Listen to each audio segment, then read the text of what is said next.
Current affair series में आज से हम क्रॉनिकल की मैगजीन डिस्कस करेंगे। और ये क्रॉनिकल की देखिए अभी चल रहा है नवंबर, लेकिन ये एक महीना पहले मैगजीन आती है। ये दिसंबर 2023 के नाम से मैगजीन आई है और ये इतना ज़्यादा प्राइस नहीं होता, आप इसको खरीद सकते हैं। 45 रुपये का इसका प्राइस है, लेकिन मार्केट में 35 से लेकर 40 रुपये तक मिल जाती है। तो इसकी अच्छी चीज़ क्या है मैं आपको बता दूं पहले इसके लिए। इसमें 2-3 पेज में कुरुक्षेत्र, योजना और विज्ञान प्रगति का इसमें संक्षेप में दिया हुआ होता है कि पीटी में किस लेवल के क्वेश्चन यहाँ पे दिए हुए थे जो आपसे पूछे जा सकते हैं। दूसरा, जो भी हाल में पेपर हुए हैं वो पेपर के बारे में यहाँ पे व्याख्या दे रखी होती है। तीसरा, इसमें दे रखा है उत्तर प्रदेश का करंट अफेयर और साथ में ही राजस्थान का करंट अफेयर और अदर स्टेट के करंट अफेयर। उसमें वन लाइनर भी दे रखा है, अक्टूबर 2023 का वन लाइनर क्या क्या रहा हुआ है। और ROA के लिए इसमें विशेष सामग्री दे रखी है भाग 2 के रूप में, जिसमें सभी सब्जेक्ट के ROA के प्रीवियस ईयर के क्वेश्चन का संक्षेप में लिखा हुआ है। तो चलिए स्टार्ट करते हैं। अभी भी जिन साथियों ने चैनल को सब्सक्राइब नहीं किया, चैनल को सब्सक्राइब करें और दोस्तों में लिंक भी शेयर करें। तो चलिए स्टार्ट करते हैं हम। तो इसमें पहले ही पार्ट में राज्य से रिलेटेड समाचार क्या क्या है देखिए। उत्तर प्रदेश के बारे में देख लेते हैं पहले। उत्तर प्रदेश ने क्या किया है कि गंगा डॉल्फिन को उत्तर प्रदेश का राज्य ये जलीय जीव घोषित कर दिया है। उत्तर प्रदेश राज्य ने जलीय जीव घोषित कर दिया है। कब? 6 अक्टूबर 2023 को। अब ये मिलती कहाँ कहाँ पे, इसको आपको ध्यान में रखने की जरूरत नहीं है। गंगा, यमुना, चंबल, घाघरा, राप्ती वगैरह में मिलती है। और इसकी आबादी कितनी है? उत्तर प्रदेश में इसकी आबादी लगभग 2000 है। इसका वैज्ञानिक नाम क्या है? प्लेट निष्ठा गैंगेटिका इसका वैज्ञानिक नाम है। IUCN में इसका स्टेटस क्या है? IUCN में ये इंडेंसर्ड है। और 2009 में क्या हुआ था, गंगा डॉल्फिन को भारत सरकार ने राष्ट्रीय जलीय जीव यानी कि नेशनल इक्वेटिक एनिमल के रूप में मान्यता दी थी। कब? 2009 में। चलिए नेक्स्ट चलते हैं। नेक्स्ट न्यूज़ है मिशन शक्ति अभियान के चौथे चरण का शुभारंभ कर दिया गया है। कब? 14 अक्टूबर 2023 को। इसका उद्देश्य क्या है? देखिए इसका उद्देश्य है मिशन शक्ति का ये चौथा चरण शुरू कर दिया गया है प्रदेश में महिलाओं को सशक्त बनाने के लिए। मिशन क्या है? मिशन शक्ति अभियान। इसके पहले चरण की स्टार्टिंग कब की गई थी? तो 2000 में महिलाओं की सुरक्षा, सम्मान, स्वावलंबन के लक्ष्य के साथ मिशन शक्ति अभियान की शुरुआत की गई थी। कब? 2000 में शुरुआत की गई थी। नेक्स्ट चलते हैं। मिशन महिला सारथी पहल का शुभारंभ किया गया है 22 अक्टूबर 2023 को। कहाँ से? अयोध्या से किया गया है। तो ये क्वेश्चन बन सकता है। ये मिशन महिला सारथी पहल जो है ये राज्य के मिशन शक्ति अभियान के तहत ही स्टार्ट किया गया है। तो इसमें इसके साथ ही इन्होंने क्या किया, 51 बसों को हरी झंडी दिखाई है मुख्यमंत्री जी ने, जिनका संचालन विशेष रूप से ड्राइवर और कंडक्टर के रूप में महिलाएं करेंगी। नेक्स्ट है गोरखपुर में वृहद रोजगार मेले का आयोजन किया गया है। कब? 22 अक्टूबर 2023 को। कहाँ पर? गोरखपुर स्थित मदन मोहन मालवीय प्रौद्योगिकी विश्वविद्यालय में इस रोजगार मेले को ये शुरू किया गया था। चलिए आगे बढ़ते हैं। इस मौके पर क्या हुआ है देखिए। इस अवसर पर जनपद एवं उत्पाद योजना, प्रधानमंत्री स्वयं निधि, PM विश्वकर्मा योजना और किसान क्रेडिट कार्ड योजना के लाभार्थियों को 500 करोड़ रुपए का ऋण वितरित किया गया है। तो ये डाटा पूछा सकता है, कितने करोड़? 500 करोड़ का।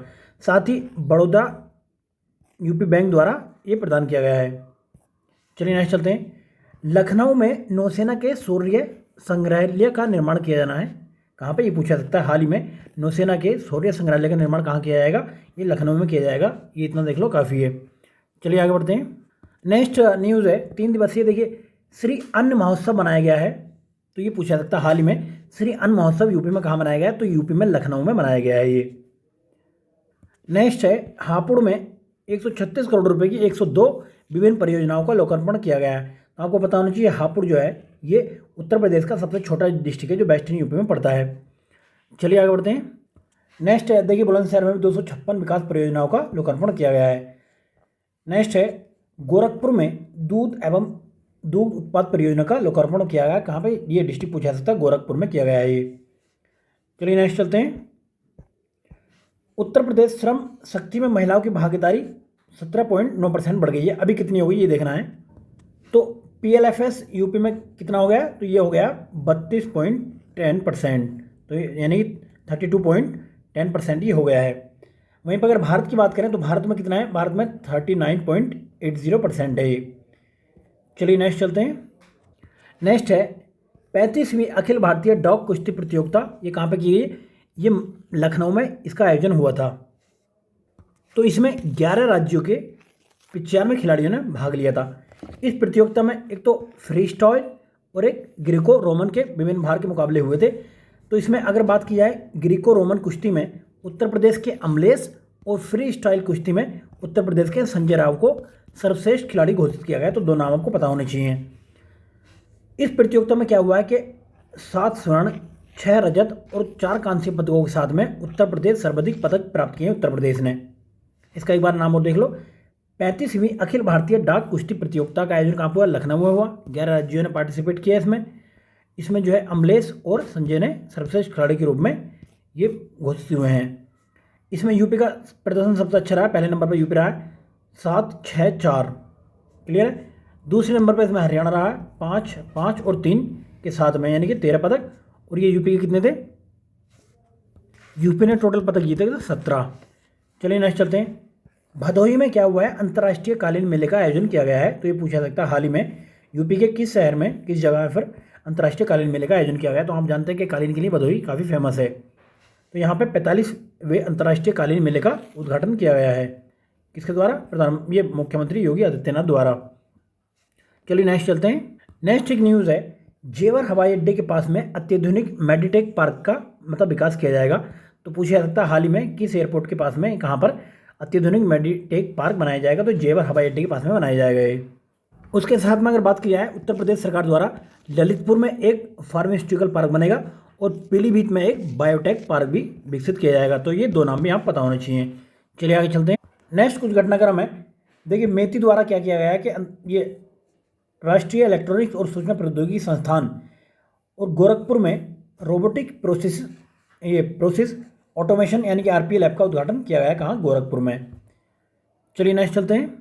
नेक्स्ट है वाराणसी में क्या हुआ है? महात्मा गांधी काशी विद्यापीठ द्वारा 20 अक्टूबर 2023 को राष्ट्रीय सेवा योजना के अंतर्गत खादी महोत्सव के अवसर पर एक स्लोगन प्रतियोगिता आयोजित की गई है। ये पूछा सकता कहाँ? ये वाराणसी में आयोजित की गई थी ये।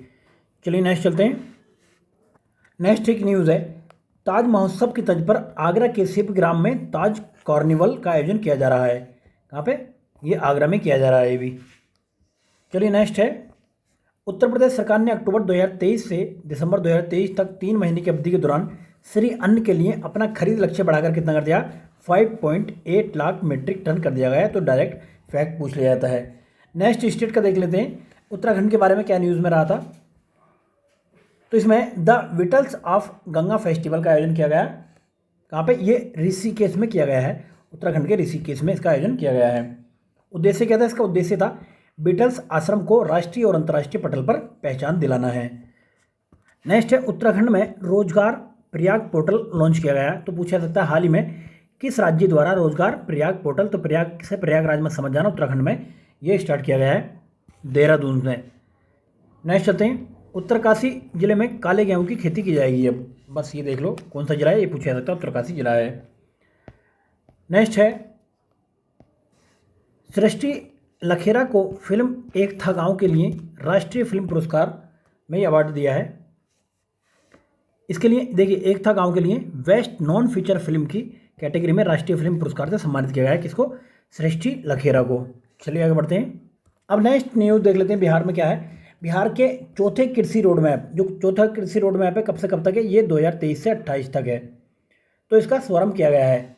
अब प्रथम देख लेते हैं, प्रथम कृषि रोड मैप कब आया था? 2008 में ये आया था। नेक्स्ट चलते हैं। बिहार के 17 विभूतियों को मिला ये केसरी सम्मान। बस ये ध्यान रख लो कितने लोगों को मिला है। ये 17 विभूतियों को दिया गया है बिहार केसरी सम्मान। अब किसे किसे मिला उसमें ज़्यादा टेंशन लेने की जरूरत नहीं है। बिहार जातिगत जनगणना में क्या हुआ है? 2 अक्टूबर 2023 को अंतिम ये अपनी जाति सर्वेक्षण रिपोर्ट जो जारी कर दी गई है। तो एग्जैक्ट डेट पूछी जाती है, तो बता देना 2 अक्टूबर 2023। नेक्स्ट चलते हैं। बिहार के शैलेश को एशियन पैरा गेम्स में स्वर्ण पदक मिला है। कौन है? बिहार के शैलेश हैं।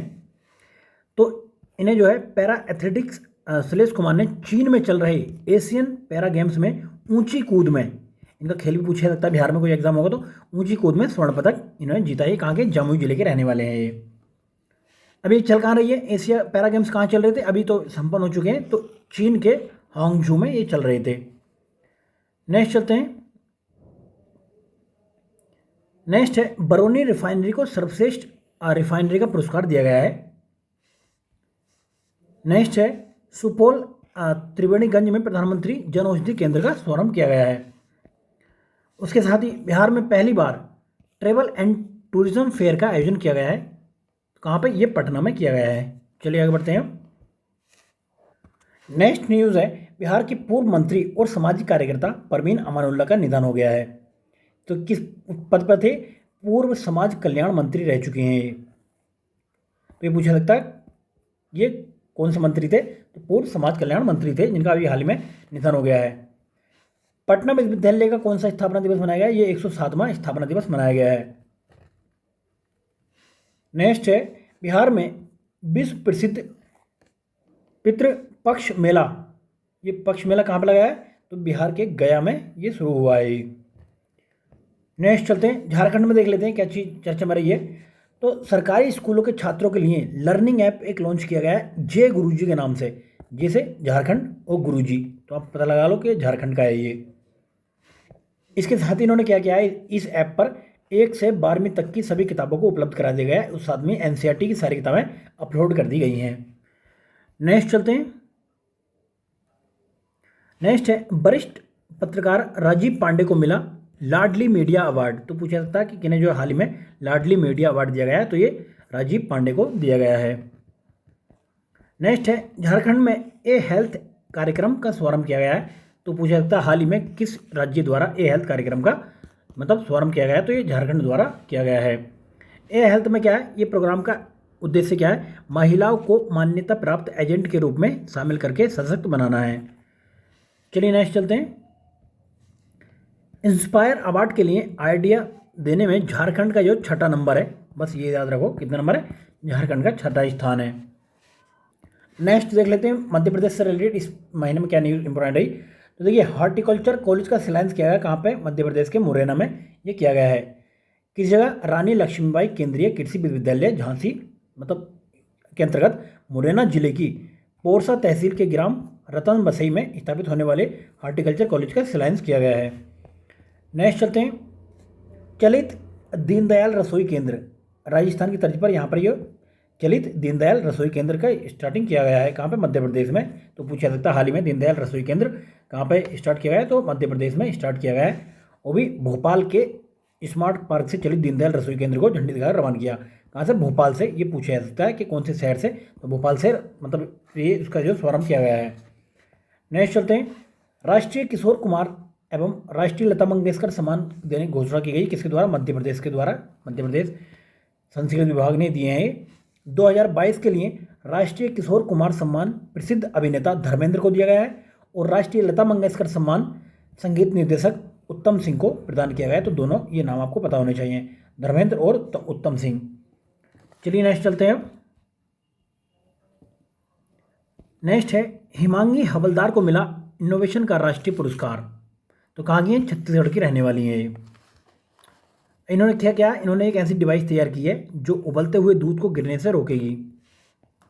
नेक्स्ट है, बेगा जनजाति समूह को पर्यावास अधिकार दे दिया गया है। ये बेगा जनजाति कहाँ पर रहती है? ये छत्तीसगढ़ की जनजाति है ये बेगा। तो ये पीबीटीजी में भी आती है।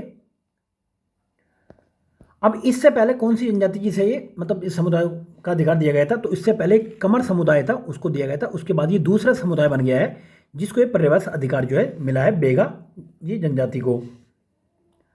अब बेगा जनजाति कहाँ कहाँ पर रहती है? बेगा देखिए, मध्य प्रदेश हो गया, उत्तर प्रदेश हो गया, छत्तीसगढ़ हो गया, झारखंड, यानी कि मध्य भारत में रहती है।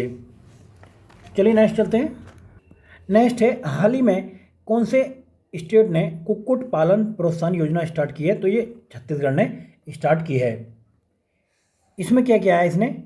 इसमें जो है इसके लिए 1 करोड़ रुपए आकस्मिकता निधि से अग्रिम स्वीकृति दी गई है इस योजना के लिए। नेक्स्ट चलते हैं, छत्तीसगढ़ युवा मितान परिवहन योजना का शुभारंभ किया गया है। इसमें मेनली किया गया है जो बच्चे हैं वो निःशुल्क परिवहन सुविधा दी गई है इसमें, जो भी कॉलेज में पढ़ते हैं उन बच्चों को। नेक्स्ट चलते हैं, राज्य के पहले पंजीकृत वाहन स्क्रैपिंग केंद्र का शुभारंभ किया गया है। ये पूछा जा सकता है कहाँ पे? ये रायपुर जिले के धनौली गांव में किया गया है ये। अब राजस्थान से रिलेटेड न्यूज़ देख लेते हैं। राजस्थान में 3 नए जिलों के गठन की घोषणा कर दी गई है अशोक गहलोत द्वारा। तो ये कौन कौन से जिले हैं? एक तो मालपुरा हो गया और दूसरा सुजानगढ़ हो गया, तीसरा जो कुचमन सिटी हो गया। अब ये किन किन से होकर बने, ये राजस्थान के जो भी पेपर हैं वो देख लें। 3 जिलों के साथ ही राजस्थान में कुल जिलों की संख्या हो जाएगी 53। देखिए मालपुरा को मौजूदा टोंक जिले से अलग किया गया है, तो टोंक से किया गया मालपुरा को। सुजानगढ़ की बात करें तो चूरू से अलग किया गया है, सुजानगढ़ किया गया चूरू से। उसके साथ ही कुचामन को जो नागौर से अलग किया गया है। अब राजस्थान में नए जिलों के लोकार्पण के लिए निर्माण के लिए पूर्व सिविल सेवक ये कमेटी पूछी जा सकती है कि हाल किसकी अध्यक्षता में ये कमेटी बनाई गई थी? राम लुभाया कमेटी थी ये। इससे पहले 17 जिले बनाए गए थे तो 50 हो गए थे, अब जो है जिले हो गए, अब 53 जिले हो गए हैं राजस्थान में। सहज भीलवाड़ा ऐप ये लॉन्च किया है, किसके द्वारा? मुख्य निर्वाचन अधिकारी प्रवीण कुमार द्वारा ये लाया गया है। इससे होगा क्या फ़ायदा कि इसके माध्यम से 80 साल से ऊपर के आयु के बुजुर्गों और 40% से अधिक जो दिव्यांग श्रेणी में आते हैं, जिनका मतलब 40% से ज़्यादा दिव्यांग हैं, तो मतदाताओं की भागीदारी को बढ़ाने के लिए मतदान प्रक्रिया के पर्यवेक्षण को सुगम बनाने के लिए ये लॉन्च किया गया है। नेक्स्ट चलते हैं। राजस्थान को राष्ट्रीय स्तर पर मिला टोबैको कंट्रोल एक्सीलेंस अवार्ड दिया गया है राजस्थान को। हाल ही में टोबैको कंट्रोल एक्सीलेंस अवार्ड किसको मिला है? राजस्थान को दिया गया है। ये दिल्ली में ये स्वास्थ्य मंत्रालय द्वारा अवार्ड दिया गया है। राजस्थान को राष्ट्रीय स्तर पर टोबैको कंट्रोल एक्सीलेंस अवार्ड से सम्मानित किया गया है। नेक्स्ट चलते हैं, पंजाब में देख लेते हैं। पंजाब में पूसा 44 एक धान की किस्म थी, उसकी खेती पर प्रतिबंध लगा दिया गया। तो आपसे पूछा जा सकता है किसी भी वनडे एग्जाम में कि पूसा 44 किसकी किस्म है? तो ये धान की किस्म है जिस पर अभी जो है प्रतिबंध लगा दिया गया है, धान की किस्म है। इससे होता क्या था? इससे ये होता था कि एक तो बहुत ज़्यादा पानी की ज़रूरत पड़ती थी इसको लेने के लिए, और इसकी पराली जो होती थी वो काफ़ी बड़ी होती थी, उसको पकने में ज़्यादा टाइम लगता था, जिसकी वजह से अब लोग पराली जलाते थे। अब जब लंबी पराली है तो जाहिर सी बात है ज़्यादा धुआं निकलेगा उससे, तो ज़्यादा जो है प्रदूषण फैलेगा।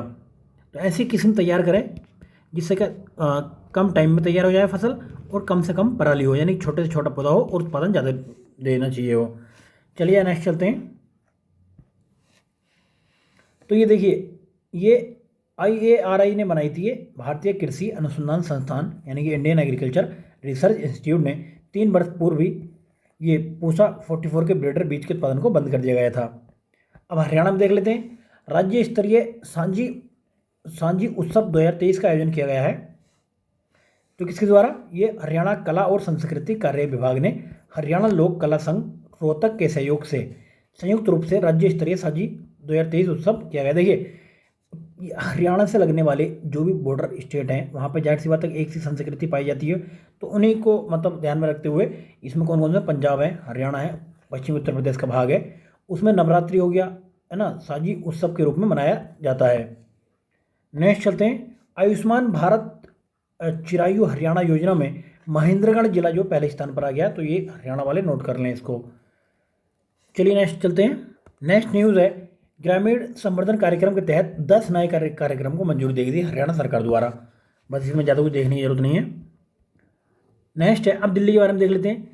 दिल्ली में क्या हुआ? ग्रीन वॉर रूम कार्यक्रम का ये लाया गया है। तो ये पूछा सकता है कहाँ पे लाया गया है? तो दिल्ली में लाया गया है ये।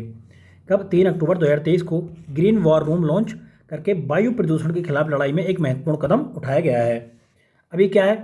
ये बेसिकली एक एकीकृत मंच के रूप में कार्य करता है जिसमें 28 सरकारी विभागों जोड़ता है, जो नागरिकों को ग्रीन दिल्ली ऐप के माध्यम से प्रदूषण से संबंधित शिकायतों की रिपोर्ट करने के लिए अनुमति देता है।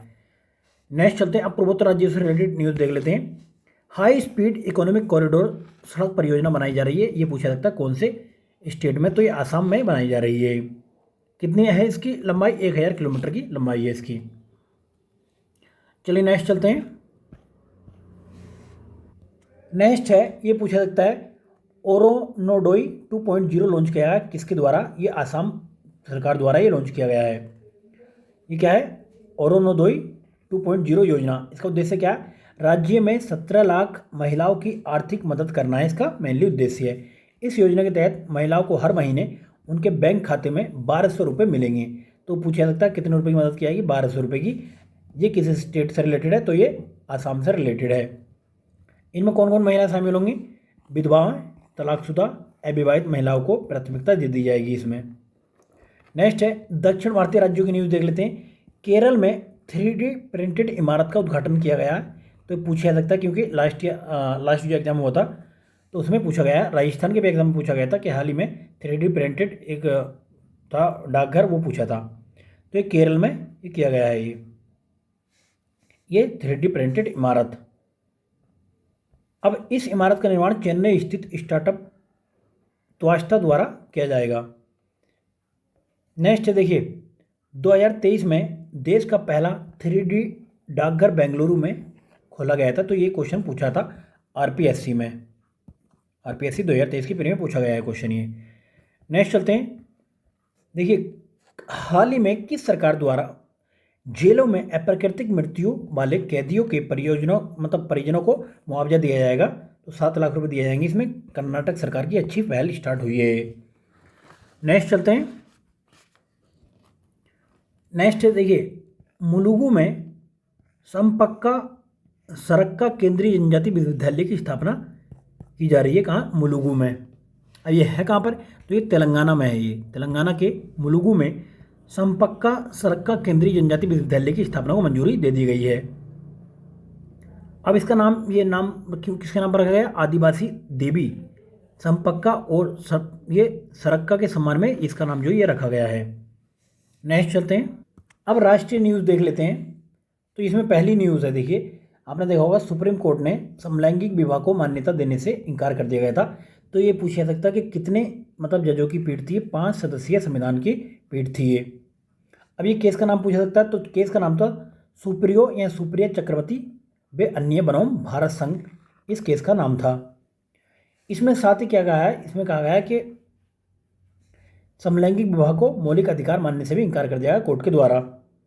अब ये फैसला किस पर आया था? देखिए 3-2 के बहुमत से फैसला आया था। तो 2 लोग तो फिर विपक्ष में थे इसके, और 3 लोग इसके विपक्ष में थे। अब इसमें एक बात और कही गई थी कि ऐसे जोड़ों को बच्चे गोद लेने का अधिकार भी नहीं दिया जा सकता है। अब इसकी अध्यक्षता कौन कर रहे थे? तो DY चंद्रचूड़ इसकी अध्यक्षता कर रहे थे। नेक्स्ट चलते हैं, सागर से सारांश विद्या समीक्षा सॉफ्टवेयर ये लाया गया है। केंद्रीय माध्यमिक शिक्षा बोर्ड CBSE ने डेटा आधारित निर्णय लेने को प्रोत्साहित करने के लिए विद्या समीक्षा केंद्र के हिस्से के रूप में विद्या समीक्षा सॉफ्टवेयर सागर से सारांश ये जो है विकसित किया है। ये पूछा जाता है कि हाल ही में सागर से सारांश ये सॉफ्टवेयर किसके द्वारा विकसित किया? तो CBSE द्वारा ये लाया गया है। CBSE द्वारा लाया गया है, तो आप कंफ्यूज ना हो इसमें। चलिए नेक्स्ट चलते हैं। नेक्स्ट है भारत का पहला क्षेत्रीय रैपिड ट्रांजिट सिस्टम। तो 20 अक्टूबर 2023 को किया गया उत्तर प्रदेश के साहिबाबाद में भारत के पहले रीजनल रैपिड ट्रांजिट सिस्टम यानी कि RRTS का उद्घाटन किया गया है। तो ये जो ट्रेन थी जो चलाई जानी है दिल्ली से लेकर मेरठ तक, तो अब इनके ट्रेन को नाम क्या दिया गया? ये इस ट्रेन को नमो भारत के नाम से जाना जाएगा। तो ये पूछा जा सकता है। एक और चीज़ जो पूछी जा सकती है, पहले चरण में इसमें कितने किलोमीटर का ये उद्घाटन किया है? 17 किलोमीटर लंबा ये है। ये पहला जो चरण है इसका, गाजियाबाद से साहिबाबाद के दोहाई डिपो तक। अब दूसरा ये पूछा जा सकता है कि दिल्ली से मेरठ तक की दूरी कितनी होगी इसमें जो कवर की जाएगी? तो 82 किलोमीटर की ये दूरी है। नेक्स्ट चलते हैं, प्रगति प्लेटफॉर्म के 43वें संस्करण की बैठक की गई है। तो इसमें 7 राज्यों में जो 8 प्रमुख परियोजनाएं हैं जिसमें करीब 31,000 करोड़ रुपए की लागत आ रही है, तो उसकी बैठक की गई है जिसकी अध्यक्षता किसने की है? अध्यक्षता प्रधानमंत्री मोदी द्वारा की गई है। अब ये क्या है? प्रगति केंद्र और राज्यों से जुड़ी परियोजनाओं के सक्रिय प्रशासन एवं समयबद्ध कार्यान्वयन का एक बहुस्तरीय मंच है। बस ये पूछा सकता है हाल ही में चर्चा में रहा है प्रगति क्या है? तो ये परियोजनाओं से रिलेटेड सक्रिय प्रशासन और समयबद्ध कार्यान्वयन का एक बहुस्तरीय मंच है। तो इसको आप मेंस में भी यूज़ कर सकते हो कि गवर्नमेंट द्वारा प्रगति एक पोर्टल लाया गया जो क्या है कि एक सक्रिय प्रशासन और समयबद्ध कार्यान्वयन योजनाओं को सही तरीके से लागू करेगा। ठीक है, समय पर पूर्ण होने की एक समीक्षा रिपोर्ट देगा। चलिए नेक्स्ट चलते हैं। अभी 7 राज्यों को उन्होंने से देख लेते हैं। बिहार हो गया, झारखंड, हरियाणा, उड़ीसा, पश्चिम बंगाल, गुजरात, महाराष्ट्र, इसमें यूपी और बिहार तो है, यूपी इसमें नहीं है। नेक्स्ट चलते हैं, राष्ट्रीय हल्दी बोर्ड की स्थापना की गई है कब? 4 अक्टूबर 2023 को हाल ही में इसकी हल्दी बोर्ड के गठन की अधिसूचना जारी कर दी गई है। तो राष्ट्रीय हल्दी बोर्ड देश में हल्दी एवं हल्दी उत्पादों के विकास को वृद्धि पर फोकस करेगा। तो इससे रिलेटेड और फैक्ट देख लेते हैं। इससे देखिए, भारत विश्व में हल्दी का सबसे बड़ा उत्पादक, उपभोक्ता और निर्यातक है। क्लियर है। अब स्टेटों की बात अगर की जाए इसमें, तो हल्दी के सबसे बड़े उत्पादक हैं महाराष्ट्र, तेलंगाना और कर्नाटक। हल्दी के विश्व में व्यापार में भारत की हिस्सेदारी कितनी है? 62% से अधिक है। अब ये भारत कहाँ को एक्सपोर्ट करता है इसका हल्दी का? बांग्लादेश, यूएई और अमेरिका और मलेशिया को इसका एक्सपोर्ट किया जाता है। नेक्स्ट चलते हैं, काफ़ी इंपॉर्टेंट है फैक्ट। गांधीनगर के कलोल में इफ्को के नैनो डीएपी तरल संयंत्र का शुभारंभ किया गया है। तो पूछा जाता है हाल ही में ये इफ्को के कहाँ पर नैनो डीएपी का ये संयंत्र लगाया गया है? तो ये गांधीनगर के कलोल में लगाया गया है ये। अब इसको सहकारिता मंत्री अमित शाह ने 24 अक्टूबर 2023 को गुजरात के गांधीनगर जिले के कलोल में इफ्को के नैनो डीएपी तरल संयंत्र यानी कि liquid nano DAP liquid plant का लोकार्पण किया है। चलिए नेक्स्ट चलते हैं। चलिए नेक्स्ट है, मत्स्य संपदा जागरूकता अभियान पर कार्यशाला कहाँ पे हुई है? तो ये केरला के कोच्चि में मत्स्य संपदा जागरूकता अभियान पर कार्यशाला का आयोजन किया गया है। तो पूछा जा सकता है कहाँ पर ये आयोजन किया गया है? तो कोच्चि में किया गया है ये। नेक्स्ट चलते हैं। नेक्स्ट है, उड़ीसा एवं त्रिपुरा के नए राज्यपाल बनाए गए। तो देख लेते हैं किसको बनाया गया। तो राज्यपाल कौन बनाता है? यह बात है, राष्ट्रपति नियुक्त करता है, बट रिकमेंडेशन पर मंत्रिपरिषद की। तो इसमें रघुवर दास को उड़ीसा का और इंदिरा सैनी रेड्डी नल्लू को त्रिपुरा का राज्यपाल बनाया गया है। नेक्स्ट चलते हैं, गुजरात के धोरणों को सर्वश्रेष्ठ पर्यटन गांव 2023 का पुरस्कार दिया गया है। ये पूछा जा सकता है धोरणों कहाँ का गांव है? तो गुजरात का गांव है ये। इसको 19 अक्टूबर 2023 को संयुक्त राष्ट्र विश्व पर्यटन संगठन यानी कि UNWTO द्वारा जारी सर्वश्रेष्ठ पर्यटन गांव 2023 नामक सूची में गुजरात के कच्छ जिले में स्थित धोरणों गांव को सर्वश्रेष्ठ पर्यटन गांव के रूप में चयनित किया गया है। चलिए नेक्स्ट चलते हैं। अब ये आयोजन कहाँ पे हुआ था? तो ये उज्बेकिस्तान के समरकंद में UNWTO द्वारा सर्वश्रेष्ठ पर्यटन गांव 2023 का समारोह का आयोजन किया गया था। तो पूछ लिया सकता है कि कहाँ पे आयोजन हुआ था और किसको बनाया ये घोषित किया गया है। चलिए नेक्स्ट चलते हैं। नेक्स्ट है, ये क्वेश्चन बनता है कि हाल ही में 16वीं कृषि विज्ञान कांग्रेस का आयोजन कहाँ पे हुआ है? तो ये भी कोच्चि में आयोजन किया गया है इसका। किसका? 16वीं कृषि विज्ञान कांग्रेस का आयोजन ये केरल के कोच्चि में हुआ है। अब इसमें और क्या आ सकता है कि ये जो पहली बार केरल में आयोजन किया गया है इसकी मेजबानी ICAR केंद्रीय समुद्री मत्स्य अनुसंधान ये CMFRI द्वारा की गई है। इसमें 10 विषयों पर चर्चा की गई। तो ये तो नहीं पूछता, बस फिर भी देख लो। नेक्स्ट है, बच्चों में कुपोषण के प्रबंधन के लिए प्रोटोकॉल की शुरुआत की गई है। केंद्रीय महिला एवं बाल विकास मंत्री स्मृति जुबानी ईरानी ने 10 अक्टूबर 2023 को बच्चों में कुपोषण के प्रबंधन के लिए एक नए मानकीकृत पोर्टल की शुरुआत की है। इसमें क्या है, महिला बाल विकास मंत्रालय ने 18 मंत्रालयों के समन्वय से देश के 13 लाख से अधिक आंगनबाड़ी केंद्रों के लिए यह प्रोटोकॉल जारी किए हैं। चलिए आगे बढ़ते हैं हम। नेक्स्ट है, सागर परिक्रमा का 9वां और 10वां चरण आयोजन हो चुका है इसका। तो ये पूछ लिया था कि 9वां चरण का आयोजन कहाँ पे हुआ था, 10वें का कहाँ हुआ था। तो देखिए 10वां जो हुआ है, पहले 10वां जान लो। 10वां चेन्नई में सागर परिक्रमा के 10वें चरण की शुरुआत की गई है। तो 10वां पता लग गया चेन्नई से। अब 9वां देख लेते हैं। 9वां चरण जो था तमिलनाडु और पुडुचेरी के तटीय जिलों में 7 से 9 अक्टूबर 2023 को आयोजित किया गया था। नेक्स्ट है, सागर परिक्रमा कार्यक्रम के चरण 9 में पुदुकोट्टई, तंजावुर, नागपट्टिनम और ये माइलादुथुरई, कुडलगोर, ये तो ज़्यादा मतलब ध्यान देने की जरूरत नहीं, बस ये पूछा सकता है। अब इसका उद्देश्य क्या होता है? देखिए, उद्देश्य है मछली पकड़ने वाले समुदाय के सामने आने वाली चुनौतियों का समाधान करना और सरकार द्वारा कार्यान्वित विभिन्न मछली पालन योजनाओं एवं कार्यक्रमों के मध्य से सहायता प्रदान करना इसका मुख्य उद्देश्य है। अब पूछ लिया था कि इसका पहला जो चरण था, पहला चरण कहाँ से स्टार्ट हुआ था? सागर परिक्रमा का प्रथम चरण 5 मार्च 2022 को मांडवी, गुजरात में शुरू हुआ था। ये तो पहले पूछ लिया था, ये 9वां 10वां जो हुआ ये पूछ लिया जा सकता है। नेक्स्ट चलते हैं। नेक्स्ट है, रक्षा क्षेत्र में आत्मनिर्भरता के लिए 5वीं सकारात्मक स्वदेशीकरण सूची जारी की गई है। तो किसने? राजनाथ सिंह द्वारा नई दिल्ली में नौसेना के अद्यतन स्वदेशी कार्यक्रम स्वावलंबन 2.0 का शुभारंभ किया गया है। तो पूछ लिया सकता हाल ही में की जगह सोलमन 2.0 शुभारंभ किया गया, तो नई दिल्ली में किसने किया है? रक्षा मंत्री राजनाथ सिंह द्वारा किया गया है ये। नेक्स्ट है JKDFP जो है पार्टी है जम्मू कश्मीर की, इसे विधि विरुद्ध संगठन घोषित कर दिया गया है। तो कौन से एक्ट के द्वारा? ये UAPA 1967 की धारा 3 के अंतर्गत विधि विरुद्ध संगठन यानी कि अनलॉफुल एसोसिएशन घोषित कर दिया गया है। और ये पार्टी 1998 से राष्ट्रीय विरोधी गतिविधियों में संलिप्त रही है, जम्मू कश्मीर की पार्टी है।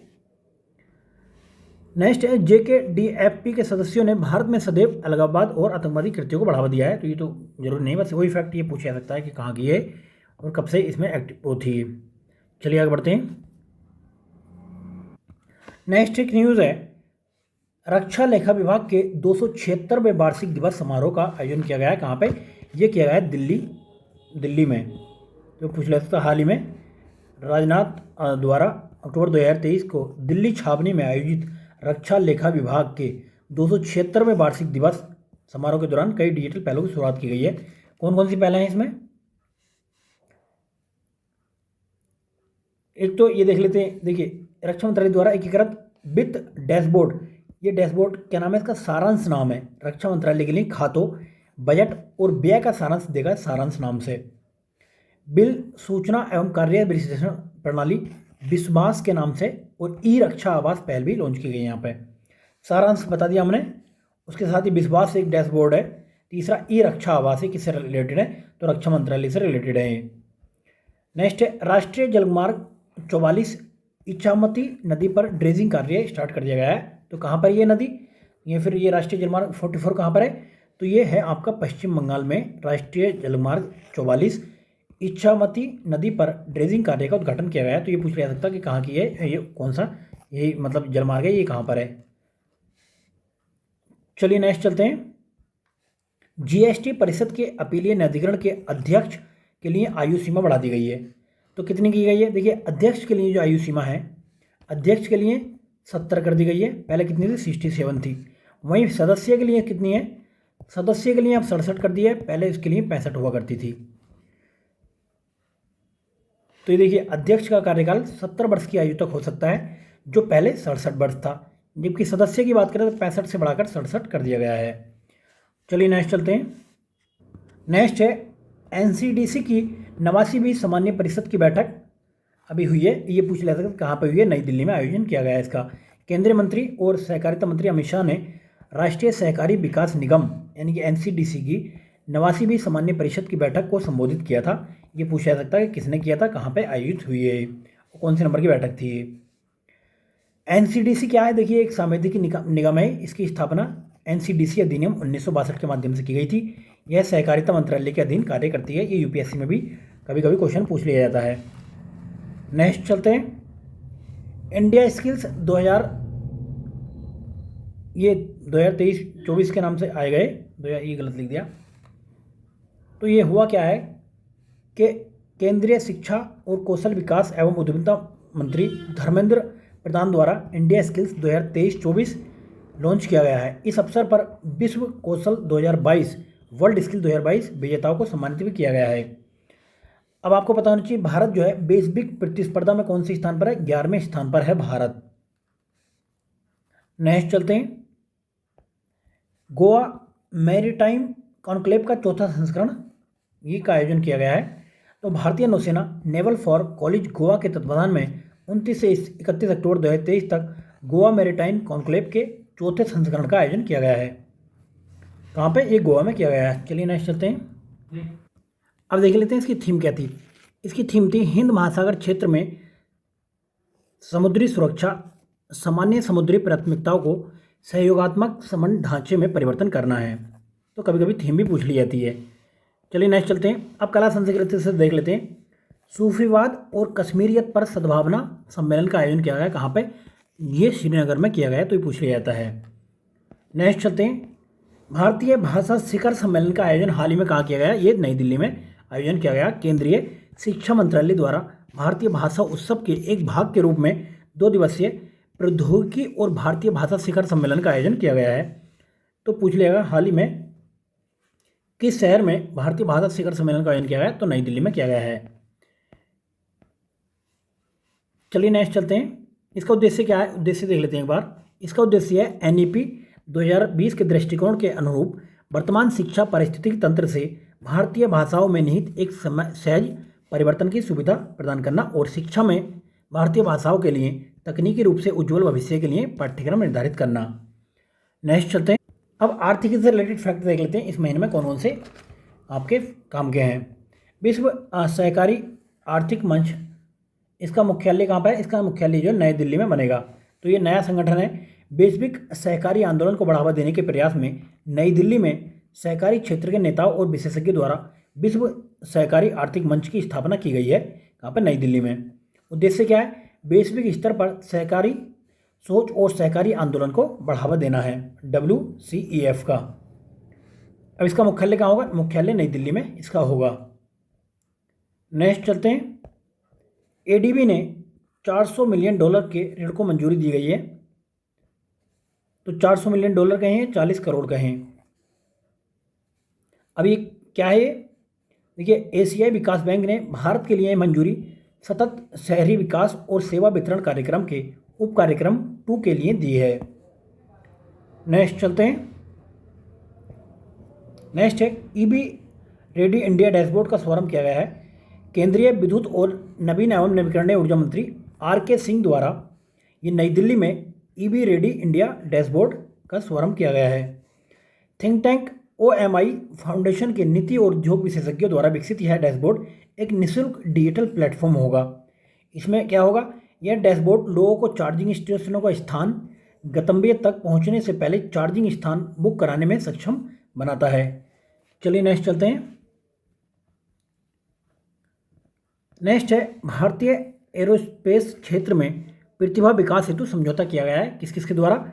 एयरबस और भारतीय प्रौद्योगिकी संस्थान कानपुर यानी कि IIT कानपुर ने एरोस्पेस क्षेत्र में शिक्षा कार्यक्रम के विकास पर सहयोग करने के लिए 23 अक्टूबर 2023 को एक समझौते पर हस्ताक्षर किए हैं। तो पूछ लिया सकता है हाल ही में एयरबेस और कौन से IIT के द्वारा समझौता किया गया है? IIT कानपुर द्वारा। नेक्स्ट है बसोहली पश्मीना को GI टैग दे दिया गया है। अब ये क्या है? जम्मू कश्मीर के कठुआ जिले के पारंपरिक शिल्प बसोहली पश्मीना को हाल ही में GI टैग मिला है। अब बसोहली पश्मीना ये क्या है? बसोहली अपनी असाधारण कोमलता, बारीकी और पंख जैसे वजन के लिए प्रसिद्ध है। ये इसे पारंपरिक हस्तकताई तकनीकों का उपयोग करके कुशल कारीगरों द्वारा तैयार किया जाता है। नेक्स्ट चलते IMF ने अभी क्या किया गया है कि भारत का जो विकास दर है 2023 का 24 का उसको बढ़ा दिया गया है। इसने पहले बताया था कि 6.1 रह सकता है, अब कह रहा है कि ये 6.3 रह सकता है जो 2023 में। IMF ने 2023-24 के लिए 6.1 विकास दर का अनुमान लगाया था, अब कर दिया गया 6.3। जबकि RBI ने कितना अनुमान लगाया? 6.5 का अनुमान लगाया है RBI ने। चलिए नेक्स्ट चलते हैं। इसने IMF ने क्या कहा कि जो वैश्विक विकास दर है वो 2023 के लिए 3% रह सकती है और 2024 के लिए 2.9 रह सकती है। नेक्स्ट है पैसिफिक एशिया ट्रेवल एसोसिएशन यानी कि पाटा ट्रेवल मार्ट 2023 का आयोजन कहाँ पर किया गया? नई दिल्ली में इसका आयोजन किया गया। पैसिफिक एशिया ट्रेवल एसोसिएशन यानी कि पाटा ट्रेवल मार्ट 2023 का आयोजन किया गया है। कहाँ पे? नई दिल्ली में आयोजन किया गया है। ट्रेवल मार्ट का भौतिक संस्करण महामारी के कारण 3 वर्ष के अंतराल के बाद आयोजित किया गया है। ये अब ये बना कब था? पैसिफिक एशिया ट्रेवल एसोसिएशन पाटा की स्थापना हुई थी 1951 में और इसका मुख्यालय है बैंकॉक में। ये क्या है? एक गैर लाभकारी एसोसिएशन है जिसे एशिया प्रशांत क्षेत्र में यात्रा और पर्यटन विकास में उत्प्रेरक के रूप में भूमिका के लिए अंतर्राष्ट्रीय स्तर पर मान्यता प्राप्त है। नेक्स्ट चलते हैं। देखिए 10 लाख टन गैर बासमती चावल के निर्यात को मंजूरी दे दी है गवर्नमेंट के द्वारा। अब ये 7 देशों को भेजा जाएगा। कहाँ कहाँ को देख लेते हैं। इसमें नेपाल हो गया, कैमरून, कोटे डी आइवर, गिनी, मलेशिया, फिलीपींस और सेशल्स। 4 इसमें अफ्रीका के देश हैं। मत ये देख लो, काफ़ी मतलब बाकी तो देशों को देखने की जरूरत नहीं, बस 7 देश हैं, इतना देख लो। नेक्स्ट चलते हैं। हैदराबाद में देश का पहला सोलर रूफ साइकिलिंग ट्रैक बनेगा। ये हमने क्वेश्चन बना के भी डाला था टेलीग्राम चैनल पर आज। तो इसमें देखिए ये पूछ लिया जा सकता है हाल ही में देश का पहला सोलर रूफ साइकिलिंग ट्रैक कहाँ पर बना? तो ये जो है हैदराबाद में बनाया गया है। और इसका नाम क्या रखा है? इसका नाम जो रखा गया है हेल्थ वे नामक एक इनोवेटिव ट्रैक विश्व स्तर पर अपनी तरह का दूसरा ट्रैक है। इसे जो है दक्षिण कोरिया में डेजान और सेजोंग बाइक हाईवेज की तर्ज पर बनाया गया है। ये क्या है, 23 किलोमीटर लंबा और 4.5 मीटर चौड़ा साइकिलिंग ट्रैक नानक गुंडा Telangana state police academy Narsingi और कोलूर को जोड़ेगा ये। नेक्स्ट चलते हैं, भारत के पहले रेफरेंस ईंधन का उत्पादन शुरू कर दिया गया है। किसने शुरू किया गया? ये इंडियन ऑयल कॉरपोरेशन ने 26 अक्टूबर 2023 को वाहनों के परीक्षण में प्रयोग होने वाले विशेष रेफरेंस फ्यूल का उत्पादन शुरू किया है। और रेफरेंस फ्यूल क्या होता है? Reference fuel high level purity ईंधन होता है जो सामान्य या प्रीमियम पेट्रोल या डीजल से काफ़ी बेहतर होता है। अब रेफरेंस पेट्रोल जो है फ्यूल का उत्पादन पारादीप रिफाइनरी में होगा, और जबकि डीजल रेफरेंस फ्यूल का उत्पादन जो है पानीपत रिफाइनरी में किया जाएगा। नेक्स्ट चलते हैं, याक चुरपी, खामती चावल और तांगसा कपड़ा को जीआई टैग दे दिया गया है। अब ये किसने दिया है? जीआई रजिस्ट्री द्वारा दिया गया है, जो चेन्नई में स्थित है। अरुणाचल प्रदेश के खामती चावल, खामती क्या है? ये खामती चावल है। और तवांग की याक चुरपी, ये कोई पनीर की कोई मतलब एक रेसिपी है। और तांगसा वस्त्र को ये भौगोलिक मतलब टैग दिया गया है। ये खामती चावल नामसाई जिले में उत्पादित चिपचिपे चावल की एक किस्म है जो अपने स्वाद के लिए जानी जाती है। चुरपी क्या है? एक पनीर उत्पाद है। मैं कहा था पनीर उत्पाद है जो भारत, नेपाल और भूटान में काफ़ी चर्चा मतलब ये देखा जाता है वहाँ। चोंगलोंग जिले की तामसा जनजाति के कपड़े उत्पाद अपने आकर्षक डिजाइन और रंगों के लिए प्रसिद्ध हैं। चलिए नेक्स्ट चलते हैं। देखिए अंतर्राष्ट्रीय में देख लेते हैं कौन सी न्यूज़ इंपॉर्टेंट रही है। जापान और भारत सेमीकंडक्टर आपूर्ति श्रृंखला में जो इनके बीच में साझेदारी हुई है। अब ये एमओसी का उद्देश्य उद्योगों और डिजिटल प्रौद्योगिकी की उन्नति के लिए सेमीकंडक्टर के महत्व की पहचान करते हुए सेमीकंडक्टर आपूर्ति श्रृंखला को संवर्धित करना है। इसमें क्या है कि सेमीकंडक्टर पारिस्थितिक तंत्र के संयुक्त विकास के लिए भारत के साथ समझौते पर हस्ताक्षर करने वाला जापान अमेरिका के बाद दूसरा क्वाड भागीदार बन गया है। नेक्स्ट चलते हैं, श्रीलंका द्वारा निःशुल्क वीजा पायलट प्रोजेक्ट ये जो है शुरू किया गया है।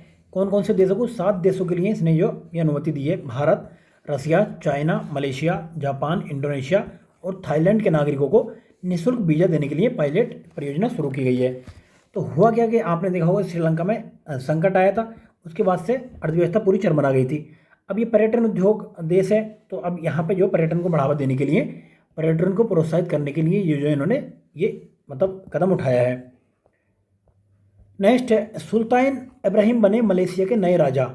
ये पूछा सकता है हाल ही में मलेशिया के नए राजा कौन बने? तो सुल्तान इब्राहिम बने हैं। नेक्स्ट चलते हैं। नेक्स्ट है, चौथी बार स्लोविया के प्रधानमंत्री बने रॉबर्ट फिको। तो तीसरी बार तो नहीं पूछा था। स्लोवाकिया के प्रधानमंत्री कौन बने? रॉबर्ट फिको बने हैं, बस ये पूछ लिया जाता है। नेक्स्ट है, 7वें फ्यूचर इन्वेस्टमेंट इनिशिएटिव का आयोजन किया गया है। कहाँ पे? सऊदी अरब के रियाद में ये आयोजन किया गया है। 7वें फ्यूचर इन्वेस्टमेंट इनिशिएटिव का आयोजन किया गया है ये। अब इसमें भारत की ओर से केंद्रीय वाणिज्य एवं उद्योग मंत्री पीयूष गोयल ने इस आयोजन में भाग लिया है। अब ये FII के 7वें संस्करण की थीम क्या थी? द न्यू कंपास है, जो नई वैश्विक व्यवस्था पर केंद्रित है। चलिए नेक्स्ट चलते हैं। नेक्स्ट है, 8वां ब्रिक्स अंतर्राष्ट्रीय प्रतिस्पर्धा सम्मेलन कहाँ हुआ है? ये पूछ लेता। नई दिल्ली में इसका आयोजन किया गया है। 8वां ब्रिक्स अंतर्राष्ट्रीय प्रतिस्पर्धा सम्मेलन ब्रिक्स ICC 2023 का आयोजन कहाँ पर? नई दिल्ली में किया गया है, पूछ लिया जाएगा डायरेक्ट। इस सम्मेलन का विषय क्या था? प्रतिस्पर्धा कानून और नीति में नए मुद्दे, आयाम, परिदृश्य और चुनौतियां। तो इसका थीम भी पूछ ली जाती है। 2025 में 9वां ब्रिक्स अंतर्राष्ट्रीय प्रतिस्पर्धा सम्मेलन कहाँ पे होगा? दक्षिण अफ्रीका में आयोजित किया जाएगा ये। नेक्स्ट है, इजराइल में फंसे भारतीयों को लाने के लिए भारत सरकार द्वारा ऑपरेशन अजय चलाया गया है। जो लोग आना चाहते हैं इजराइल से भारत को, तो उनको मतलब लाने के लिए ऑपरेशन अजय चलाया भारत सरकार द्वारा 11 अक्टूबर को। अब ये पूछ लिया सकता है कि हाल ही में चर्चा में रहा है हमास एक संगठन है, वो कहाँ का है? तो ये संगठन है मतलब गाजा का, ये कहें कि फिलिस्तीन का। नेक्स्ट चलते हैं। भारत चीन ने कोर कमांडर स्तर की 20वें दौर की बैठक की है। और ये बैठक कहाँ हुई है? भारत चीन कॉरिडोर कमांडर स्तर की 20वें दौर की बैठक चुशुल माल्टो सीमा पर आयोजित की गई है। चलिए नेक्स्ट चलते हैं। इटली में जन्म दर में काफ़ी गिरावट आ गई है। तो जन्म दर कितनी हो गई है? तो 1.7 जो है गिरकर आ गई है जन्म दर। नेक्स्ट चलते हैं। भारत तीसरे कार्यकाल के लिए एआईडीबी का अध्यक्ष बना है। एआईडीबी क्या है? लगातार भारत को लगातार तीसरे कार्यकाल के लिए Asia Pacific institute for broadcasting development यानी कि एआईडीबी का अध्यक्ष के रूप में 6 अक्टूबर 2023 को फिर से चुन लिया गया है। अब भारत इससे पहले 18-21 के लिए, 21-23 के लिए Asia Pacific institute for broadcasting development का जनरल कॉन्फ्रेंस के अध्यक्ष के रूप में कार्यकाल पूरा कर चुका है। 2 कार्यकाल कर चुका है, तीसरे कार्यकाल के लिए चुना गया है। ये क्या है? एआईडीबी यूनेस्को के तत्वाधान में 1977 में स्थापित एक विशिष्ट क्षेत्रीय अंतर सरकारी संगठन है। तो पूछ रहे कब बना था? ये 1977 में बना था। वर्तमान में इसमें 44 देशों के 92 सदस्यीय संगठन शामिल हैं। नेक्स्ट चलते हैं। मालदीव के राष्ट्रपति चुनाव में डॉक्टर मोहम्मद मुइज़्ज़ू की जीत हो गई है। तो आप जानते हैं, देखिए ये काफ़ी मुइज़्ज़ू जो है काफ़ी चाइना समर्थित है। ये मतलब चाइना सपोर्ट करता है ना, और ये चाइना को सपोर्ट करते हैं। जो हम जिन्हें सपोर्ट करते थे उनकी जो हार हुई है, किनकी? इब्राहिम मोहम्मद सोलेह को हराया है इन्होंने, जो मतलब भारत के पक्ष में ये रहते थे। तो ये जीत हुई है। इन्होंने ही जो है एक नारा दिया था। ये मतलब ये कहते हैं कि देखिए चीन का समर्थक माना जाता है इनको। इन्होंने एक नारा दिया था इंडिया आउट के नाम से। कहाँ पे? मालदीव में नारा दिया गया था। तो इसलिए पूछ लिया जा सकता है ये इंडिया आउट का नारा हाल ही में कहाँ की चुनाव में दिया गया था? मालदीव में दिया गया था, और ये मुइज़्ज़ू द्वारा ये नारा दिया गया था। तो इसलिए इनकी जो जीत भी हो गई है, और अभी ये जो है यहाँ के राष्ट्रपति बन गए हैं। नेक्स्ट चलते हैं।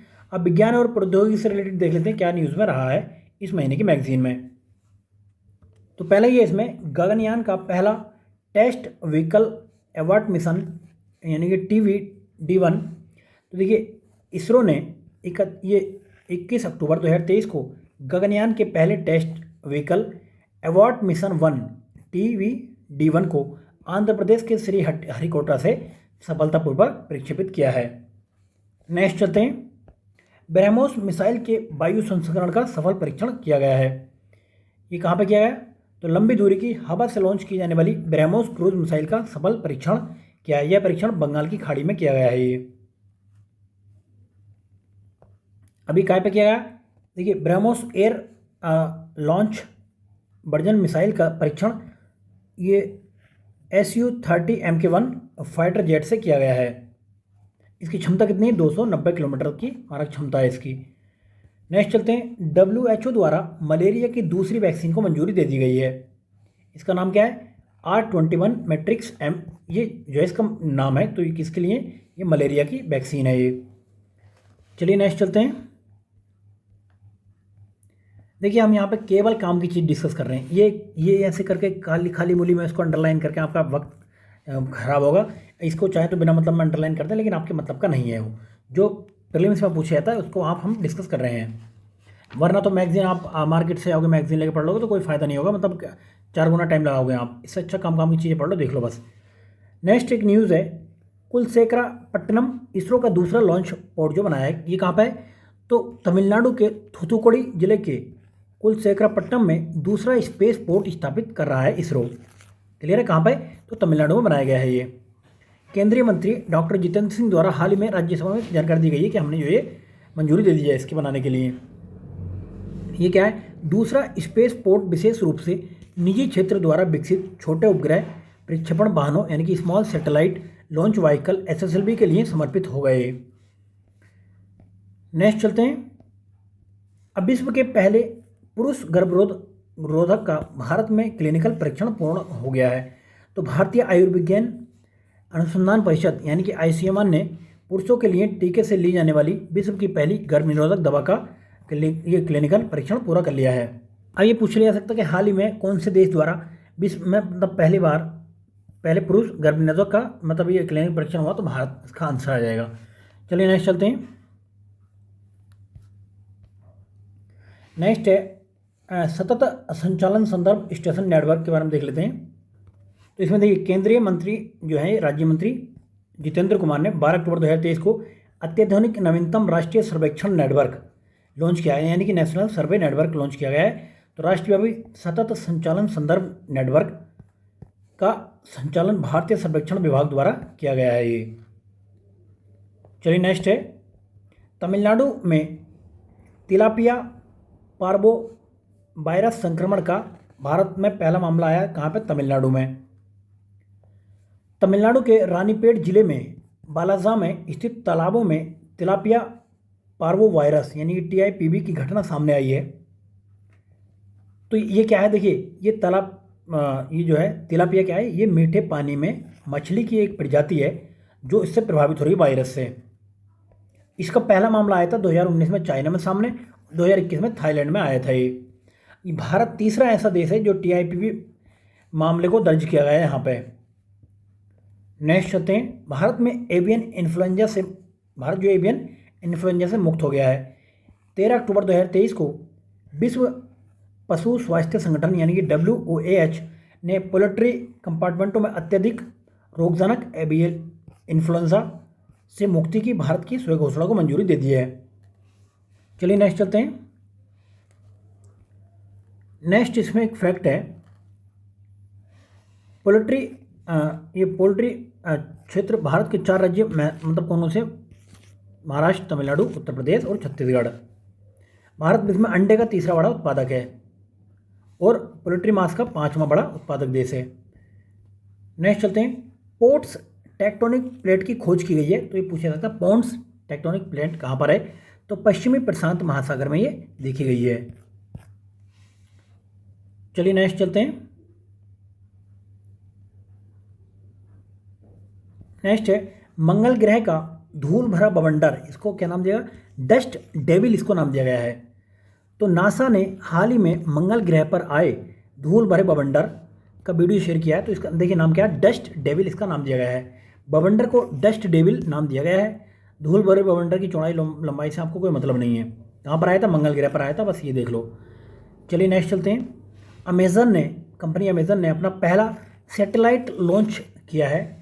कब? 6 अक्टूबर 2023 को अमेजन ने अपने project Kuiper satellite internet system के पहले 2 प्रोटोटाइप उपग्रह कुइपर सेट 1 और कुइपर सेट 2 को अंतरिक्ष में प्रक्षेपित कर दिया गया है। तो पूछ लिया सकता है कुइपर सेट 1 कुइपर सेट 2 जो है कौन सी कंपनी द्वारा लॉन्च किया? तो अमेजन द्वारा ये लॉन्च किया गया है। चलिए नेक्स्ट चलते हैं। अभी लॉन्च कहाँ से गए हैं?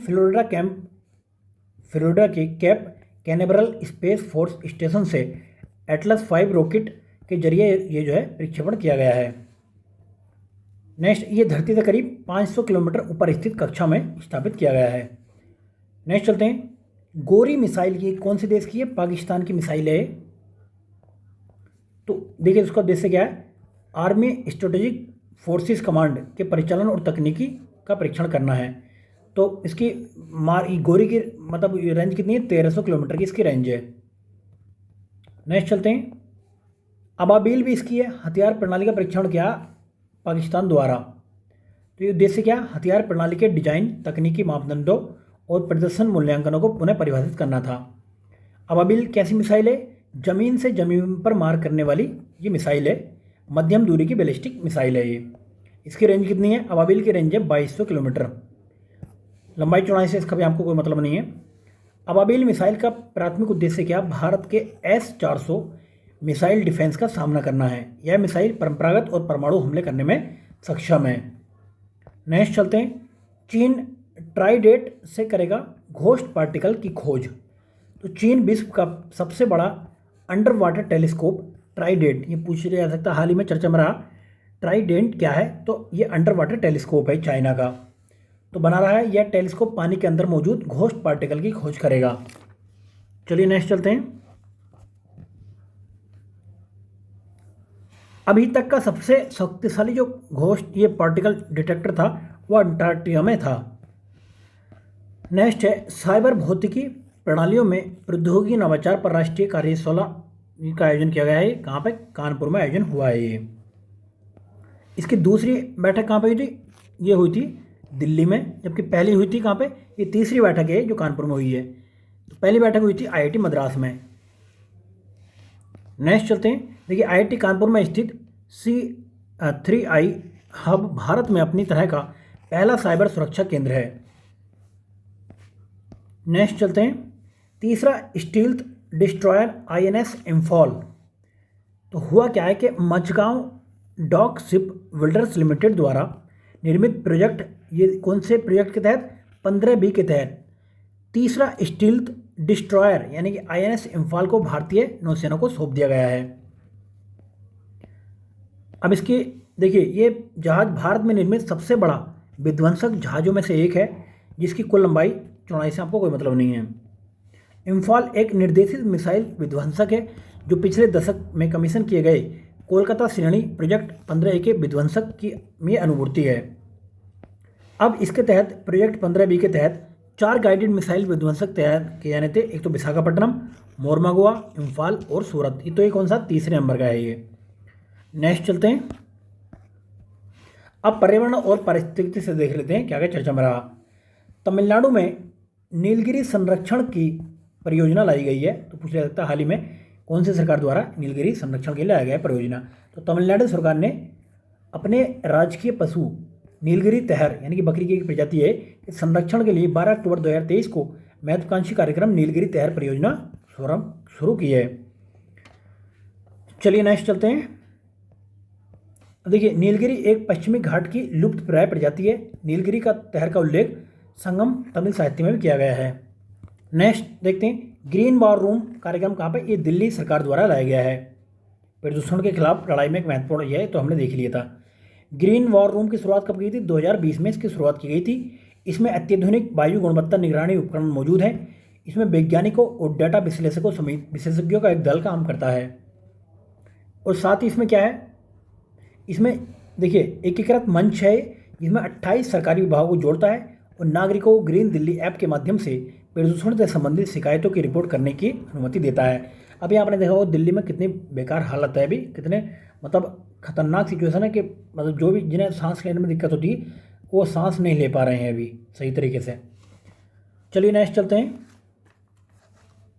ये कुछ पॉइंट मेंस के हैं, मेंस में आप यूज़ कर सकते हो दिल्ली में प्रदूषण को कैसे रोका जाए। चलिए नेक्स्ट चलते हैं। भूजल की कमी के चरम बिंदु की ओर बढ़ रहा है भारत।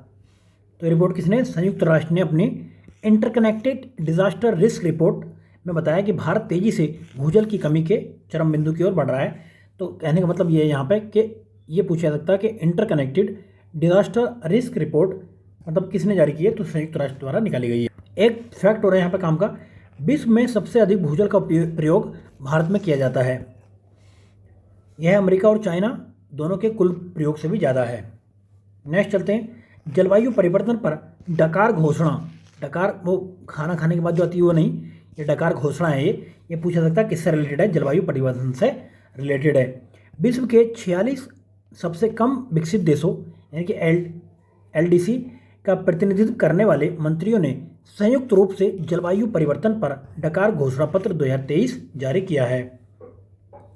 अब ये क्या है, डकार घोषणा पत्र में जलवायु परिवर्तन पर संयुक्त राष्ट्र फ्रेमवर्क कन्वेंशन के आगामी 28वें कोप सम्मेलन के लिए उनकी अपेक्षाओं और प्राथमिकताओं को रेखांकित किया गया है इसमें।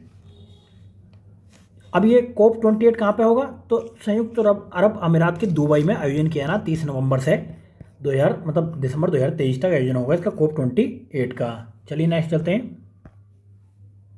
नेक्स्ट एक न्यूज़ है, केरल के कन्नूर में बफ बेस्टेड सैंडपायर ये देखा गया है। ये क्या है, ये पक्षी है। ये तो नाम अजीब से लगेगा आपको बट एक पक्षी है। आर्कटिक टुंड्रा का एक दुर्लभ पक्षी बफ ब्रेस्टेड सैंड पाइपर केरल के कन्नूर में देखा गया है। यह उत्तरी अमेरिका के खुले आर्कटिक टुंड्रा और आमतौर पर दक्षिण अमेरिका में सर्दियों में प्रजनन करता है। नेक्स्ट चलते हैं, पश्चिमी हिमालय में एक दुर्लभ प्रजाति की पेंटब्रश ये स्विफ्ट बटरफ्लाई देखी गई है। कहाँ पे, पश्चिमी बंगाल, ये हिमाचल प्रदेश के चंबा जिले में एक दुर्लभ प्रजाति पेंटब्रश स्विफ्ट बटरफ्लाई की तस्वीर पहली बार ली गई है, यानी कि पहली बार देखी गई है। वैसे आमतौर पर कहाँ रहती है, पूर्वोत्तर भारत में, ये मध्य और दक्षिण भारत में पाई जाती है। नेक्स्ट चलते हैं। नेक्स्ट है, पिग्मी हॉक का संरक्षण के लिए आसाम के मानस राष्ट्रीय उद्यान और टाइगर रिजर्व में 18 कैप्टिव ब्रीड के पिग्मी हॉक छोड़े गए हैं। वर्तमान में मानस राष्ट्रीय उद्यान और टाइगर रिजर्व में इनकी संख्या कितनी है? इनकी संख्या 54 और 2025 तक कम से कम 60 करनी है। नेक्स्ट चलते, देखिए इन्हें जो है 1970 के दशक में इन्हें विलुप्त घोषित कर दिया गया था। नेक्स्ट चलते हैं भाई, क्वांटम समर्थित हरित हाइड्रोजन उत्पादन तकनीक। तो बनारस हिंदू विश्वविद्यालय की ग्रीन कैपिटरेट टीम द्वारा विकसित एक नई उच्च थ्रूपुट क्वांटम समर्थित हरित हाइड्रोजन उत्पादन तकनीक का एक समारोह में उद्घाटन किया गया है। क्वांटम हरित हाइड्रोजन उत्पादन प्रौद्योगिकी का विकास डॉक्टर सोमनाथ गराई और प्रोफेसर एस श्रीकृष्णा की ग्रीन कैपिटरेट टीम द्वारा किया गया है। चलिए नेक्स्ट चलते हैं। नेक्स्ट न्यूज़ है, स्विस ग्लेशियर का आयतन 2 वर्ष में 10% तक घट गया है। तो पूछ सकता है कहाँ पे बहुत ज़्यादा मात्रा में घट रहा है, तो स्विट्जरलैंड में। चलिए नेक्स्ट चलते हैं। क्लाउड सीडिंग से 18% तक ज़्यादा वर्षा हो सकती है। तो ये किसका कहना है? पुणे स्थित भारतीय उष्णकटिबंधीय मौसम विज्ञान संस्थान के वैज्ञानिकों द्वारा एक अध्ययन के अनुसार महाराष्ट्र के सोलापुर क्षेत्र में क्लाउड सीडिंग प्रयोग के परिणामस्वरूप सामान्य परिस्थितियों की तुलना में 18% अधिक वर्षा दर्ज की गई है। तो आपने देखा होगा, अब इसके लिए क्या किया जाता है वर्षा के लिए? इसमें क्लाउड सीडिंग के लिए सूखी बर्फ या फिर कहेंगे सिल्वर आयोडाइड एरोसोल्स को बादलों के ऊपर हिस्से में छिड़काव की प्रक्रिया है, ताकि बारिश की प्रक्रिया को तेज करके वर्षा कराई जा सके। चलिए नेक्स्ट चलते हैं। अपशिष्ट रोकथाम एवं खाद्य अपव्यय पर अंतर्राष्ट्रीय कार्यशाला का आयोजन किया गया है। ये कहाँ पे हुआ है? ये नई दिल्ली में हुआ है। भारतीय कृषि अनुसंधान परिषद द्वारा जर्मनी के थुनेन इंस्टीट्यूट के सहयोग से 30 अक्टूबर से 1 नवंबर 2023 तक राष्ट्रीय कृषि विज्ञान केंद्र परिसर नई दिल्ली में दक्षिण एशिया क्षेत्र में खाद्य हानि एवं अपशिष्ट रोकथाम पर अंतर्राष्ट्रीय कार्यशाला का आयोजन किया गया है। तो पूछ लिया जा सकता है कहाँ पर? नई दिल्ली में। नई दिल्ली में इसका आयोजन किया गया है। चलिए नेक्स्ट चलते हैं। अब कुछ रिपोर्ट और सूचकांक देख लेते हैं इसके। तो पहला ही एक सूचकांक है वैश्विक पेंशन सूचकांक 2023। तो 15वें वार्षिक Mercer CFA institute global pension index यानी कि MCGPI ने हाल ही में वैश्विक पेंशन सूचकांक 2023 ग्लोबल पेंशन इंडेक्स 2023 जो है जारी किया है। तो इसमें 47 देशों में भारत, आप जानते हो कौन से पायदान पर है? भारत 45वें पायदान पर है। काफ़ी खराब स्थिति है। भारत का समग्र सूचकांक 2022 में 44.5 से बढ़कर 2023 में 45.9 हो गया है। 2022 में 44 देशों में भारत जो 41वें स्थान पर था। इसमें टॉप पर अगर बात करें तो टॉप पर इसमें नीदरलैंड शीर्ष पर है, उसके बाद आइसलैंड है, फिर डेनमार्क है। चलिए नेक्स्ट चलते हैं। और सबसे लास्ट में कौन है? अर्जेंटीना इसमें सबसे लास्ट में है। नेक्स्ट चलते हैं। वैश्विक उपभोग सूचकांक देख लेते हैं 2023। तो ग्लोबल हंगर इंडेक्स 2023 रिपोर्ट 125 देशों की सूची में भारत को 111वां स्थान दिया गया है। काफ़ी खराब स्थिति है ये भी। 2022 में कौन सी रैंक थी भारत की? 107वीं रैंक थी। इस बार 111वीं रैंक है। इसे सूचकांक को संयुक्त रूप से 2 गैर लाभकारी संगठन आयरलैंड के कंसर्न वर्ल्ड वाइड और जर्मनी के वेल्ट हंगर हिल्फ द्वारा जारी किया गया है। आप प्रमुख बिंदु देख लेते हैं इसके। 28.7 अंकों के साथ भारत भूख का एक स्तर गंभीर है। यहाँ पे बाल कुपोषण की स्थिति विश्व में सबसे अधिक देखी जा रही है, 18.17 है, 7 है। अल्पोषण की दर कितनी है? 16.6% और 5 वर्ष से कम उम्र के बच्चों की मृत्यु 3.1 है। अब भारत की सरकार इसको मानने से इनकार कर रही, लेकिन अगर ये हकीकत है तो बहुत ही खराब स्थिति है। तो हमारी जो पोजीशन है वो पाकिस्तान जैसे छोटे से देश, बांग्लादेश जैसे देशों से भी काफ़ी निचले स्तर पर है। दक्षिण एशिया और सहारा के दक्षिण में स्थित अफ्रीका विश्व के सर्वाधिक भूखमरी ग्रस्त क्षेत्रों में शामिल है। नेक्स्ट चलते हैं। आवधिक श्रम बल सर्वेक्षण यानी कि PLFS वार्षिक रिपोर्ट 2022-23 ये आ गई है। किसके द्वारा? भारतीय राष्ट्रीय सांख्यिकी कार्यालय ने ये जारी की है। अब इसमें LFR देख लेते हैं। पुरुषों का देखिए, शहरी क्षेत्रों में LFPR 47.5 से बढ़कर कितना हो गया? 48.8 हो गया है। वहीं पुरुषों के लिए LFPR 73.5 पर अपेक्षाकृत स्थिर रहा है। महिलाओं के लिए बढ़कर कितना हुआ है? 23.2। मेंस में इस डाटा को आप यूज़ कर सकते हैं। चलिए नेक्स्ट चलते हैं। हुरून इंडिया रिच लिस्ट 2023 देख लेते हैं। तो इसमें भारत के जो अमीर लोगों की रैंकिंग जारी की गई है। तो 5 अमीर देख लेते हैं। मुकेश अंबानी, गौतम अडानी, जिन पर हाथ है चाचा जी का, वो इसमें टॉप पर हैं। साइरस पूनावाला हो गए, शिव नादर और गोपीचंद्र हंदूजा। ये रिलायंस इंडस्ट्री का मालिक हैं, ये अडानी ग्रुप के हैं, ये सीरम इंस्टीट्यूट ऑफ इंडिया के। चलिए नेक्स्ट चलते हैं। वैश्विक जल संसाधन स्थिति रिपोर्ट 2022 देख लेते हैं। तो किसने जारी की है? विश्व मौसम विज्ञान संगठन यानी कि WMO द्वारा ये जारी की गई है। नेक्स्ट है कृषि एवं खाद्य सुरक्षा पर आपदाओं का प्रभाव। ये एक रिपोर्ट जारी की है संयुक्त राष्ट्र के खाद्य एवं कृषि संगठन FAO द्वारा। ये 13 अक्टूबर को जारी की गई है, कृषि और खाद्य सुरक्षा पर आपदाओं का प्रभाव शीर्षक से। चलिए नेक्स्ट चलते हैं। ग्लोबल रिमोट वर्क इंडेक्स, ये साइबर सुरक्षा फॉर्म नॉर्डलेयर द्वारा किए गए एक शोध के अनुसार भारत का ग्लोबल रिमोट वर्क इंडेक्स यानी GRBI में 108 देशों में 64वां स्थान पर रखा गया है। तो इसकी रैंक आपको पता होनी चाहिए। चलिए नेक्स्ट चलते हैं। इसमें अगर देखा जाए तो पहले स्थान पर कौन है? पहले स्थान पर इसमें डेनमार्क है, दूसरे पर नीदरलैंड, तीसरे पर जर्मनी। चलिए नेक्स्ट चलते हैं। PM गति शक्ति का सार संग्रह जारी किया गया है। किसके द्वारा? केंद्रीय वाणिज्य उद्योग मंत्री पीयूष गोयल ने 13 अक्टूबर 2023 को PM गति शक्ति योजना के 2 वर्ष पूरे होने के अवसर पर PM गति शक्ति सार संग्रह जारी किया है। इसमें क्या है? 2 वर्षों में PM गति शक्ति 7,000 किलोमीटर से अधिक दूरी के एक्सप्रेसवे की योजना बनाने में दृष्टि में महत्वपूर्ण रही है, जिसमें GIS मानचित्रों के माध्यम से क्षेत्रीय सर्वेक्षणों में तेजी आई है। अब ये आया कब था PM गति शक्ति? 13 अक्टूबर 2021 को PM गति शक्ति राष्ट्रीय मास्टर प्लान का शुभारंभ किया गया था। चलिए नेक्स्ट चलते हैं। जलवायु परिवर्तन से सालाना हो रहा है $300 अरब का नुकसान। ये CDRI की रिपोर्ट है। ये कैसी रिपोर्ट है? द्विवार्षिक रिपोर्ट है, बाकी ये ज़्यादा टेंशन ना लें इसके बारे में। चलिए नेक्स्ट चलते हैं। अब नेक्स्ट है sustainable finance bridging the gap in India and A Pacific report. तो किसने निकाली है? 2 अक्टूबर 2023 को एशिया और प्रशांत के लिए संयुक्त राष्ट्र आर्थिक और सामाजिक आयोग यानी कि स्केप द्वारा sustainable finance bridging the gap in Asia and the Pacific नामक रिपोर्ट जारी की है। किसने? स्केप द्वारा जारी की गई है ये। चलिए नेक्स्ट चलते हैं। अब कुछ योजना और कार्यक्रम देख लेते हैं। देखिए, ये पूछा सकता है जमरानी बांध बहुउद्देशीय परियोजना कौन सी नदी पर बनाई गई है, कहाँ पर है ये? तो ये उत्तराखंड में ये परियोजना है और ये उत्तराखंड के नैनीताल जिले में रामगंगा की एक सहायक नदी है गोला।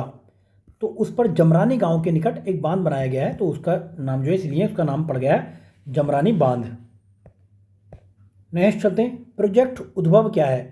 तो रक्षा मंत्री राजनाथ द्वारा नई दिल्ली में भारतीय सेना विरासत महोत्सव के उद्घाटन के दौरान प्रोजेक्ट उद्भव का शुभारंभ किया गया है।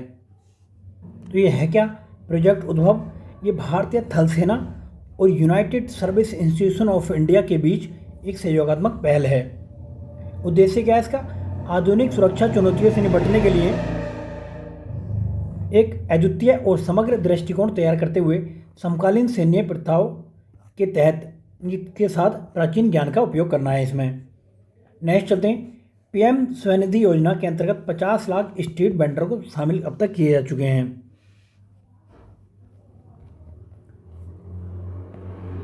तो इसमें क्या है? इस योजना के तहत ये 65.75 लाख ऋणों का वितरण किया गया है, जिसमें 50 लाख से ज़्यादा स्ट्रीट वेंडर लाभान्वित हुए हैं, जिनका मूल्य कितना है? 8,600 करोड़ से ज़्यादा है। इसमें टॉप पर कौन रहे? स्टेट देख लें, मध्य प्रदेश, आसाम और गुजरात शीर्ष पर रहे हैं। और शहरों की बात किया तो लखनऊ, कानपुर और इंदौर शहरों में शीर्ष पर हैं। ये आई कब थी योजना? ये प्रधानमंत्री स्ट्रीट वेंडर्स आत्मनिर्भर निधि यानी PM स्वनिधि योजना शहरी स्ट्रीट वेंडरों के लिए एक सूक्ष्म ऋण योजना है, जिसकी शुरुआत 1 जून 2020 को की गई थी। नेक्स्ट चलते हैं। ग्रीन क्रेडिट प्रोग्राम एवं इकोमार्ग योजना के लिए अधिसूचना जारी कर दी गई है। किसने? पर्यावरण वन एवं जलवायु परिवर्तन मंत्रालय द्वारा 13 अक्टूबर को टिकाऊ जीवन शैली को पर्यावरण संरक्षण को प्रोत्साहन करने के लिए लाइफ पहल के अंतर्गत ग्रीन क्रेडिट प्रोग्राम और इकोमार्ग योजना नामक 2 पहलों के संबंध में अधिसूचना जारी की गई है। तो आपने देखा होगा प्रधानमंत्री जी ने COP26 में ये लाइफ मिशन या फिर कहें कि पर्यावरण के अनुकूल जीवन शैली की अवधारणा पेश की गई थी।